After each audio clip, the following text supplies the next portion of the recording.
Hello, I'm Kråkan, also known as Corny, so welcome to Yacc, yet another Crowcast where I pick a game I played for a week and then I talk about it. This week's game is Ghosts and Goblins for the Nintendo Entertainment System. It was released in 1986 and it's a single-player platforming nightmare developed by Capcom and also published by them, and also there'll be spoilers up ahead just so you know, but first a little backstory. So I know this game is famously hard and that's why I'm getting this one over with. So the plot of the game goes something like this. Arthur and Princess Prin-Prin is chilling in a cemetery of all places, and Arthur for some reason is just in his underwear.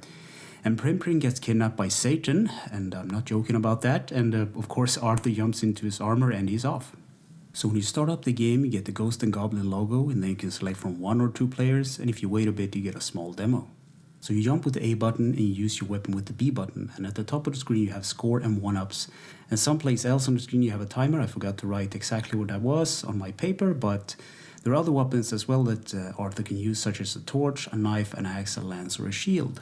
So the cemetery has a couple of enemies, such as zombies with red clothing and blue hair, really fashionable zombies at that, blackbirds and man-eating plants, and Firebrand. And Firebrand is a demon that has a couple of spin-off games actually. He has one that I remember on Game Boy, which is called Gargoyle's Quest. So Arthur can take 2 hits, that is, if he has his armor on. If he just is down to his underwear, he can just take 1 hit, and after that he crumbles into bones. And this game, like many other games from this era, suffer from knockback. So this game is famous for being brutally hard, and I find myself spamming my projectiles all the time, inching my way through the stage. And it doesn't help that the screen flickers when there's a lot of enemies on it, and that has to do with sprite limitations. So after a while you come across these waves of ghosts. Well, they move in waves, you need to avoid them. And even later there are these ghosts that looks like, well, ghost condoms. There's no other way to explain it. And after a million failures, or what felt like a million failures, I eventually came up on the boss. And it's a bit funny because he's this big brutal guy, you pump him full of whatever projectile you have and he explodes. And his name is actually Unicorn, so I don't know where the Japanese developer got that from. So once you beat the buff unicorn guy, you get a key and move on to the next stage. And the next stage is it's a lot of water platforming hazards, and you need to avoid these small flying demon baby creatures.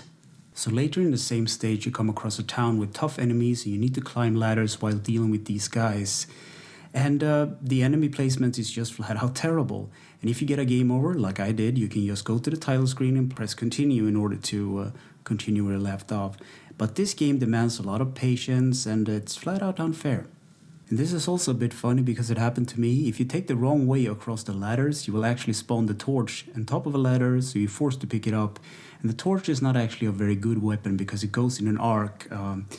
So I actually decided to die, just take a continue in order to just, do it all over again. And as I said, patience is key. And after the ladder section, there's a platforming section from hell, and after that you face up against 2 unicorn bosses, not just 1, and then you pick up the key and you move on. So this is the big meme about Ghosts and Goblins. So you need to, in order to complete this game, I kid you not, you need to complete it once, and then you need to beat it again, just for good measures with the right sort of weapon. So this game has 6 stages, and by my logic there is 12 then, if you don't count the boss battle against the devil himself. And probably someone made it that far and can brag about it, but I didn't. So gameplay. Help Sir Arthur save Princess Prin-Prin from Satan himself twice. Control, the D-pad is movement, down on the D-pad is duck, the B button uses the weapon, the A button jumps, and the stop button pauses. Graphics. So this is an early NES title and it shows there's a lot of sprite flicker going on. So I took a look at a YouTuber called Displaced Gamer, and I watched his videos a couple of times in the past. So what he does, he goes into the code and he explains why things work the way they work, and it's kind of interesting. Give it a look. Sound and music. Yacc made the soundtrack for this game. And you can argue that it's not a soundtrack because it's just a bunch of short loops, even the stage themes are. But I like the music. It's especially the theme which involves kidnapping Princess Prin-Prin because it's so dramatic. Easter egg seekers and glitches. So once Arthur gets hit, he loses his armor. And the only way to get it back is to get a game over, restart, or to find a secret one. And finding secret armors are actually a bit convoluted. You stand in specific places and jump a bit in order for the trigger to spawn one in. There's also a long and convoluted level select code at the select screen. And it's just, usually it's like a simple combination, but this one takes the cake. You can also shoot at a gravestone a couple of times and this wizard guy will appear and turn you into a frog. It has no benefits, but it's like a funny little Easter egg. So in conclusion, I wrote, nope. I know going into this game that it was going to be hard, but I don't think I've ever been as frustrated about a game as this one. I'll never beat it, and I don't even care about it, but some good always comes out of the bad, right?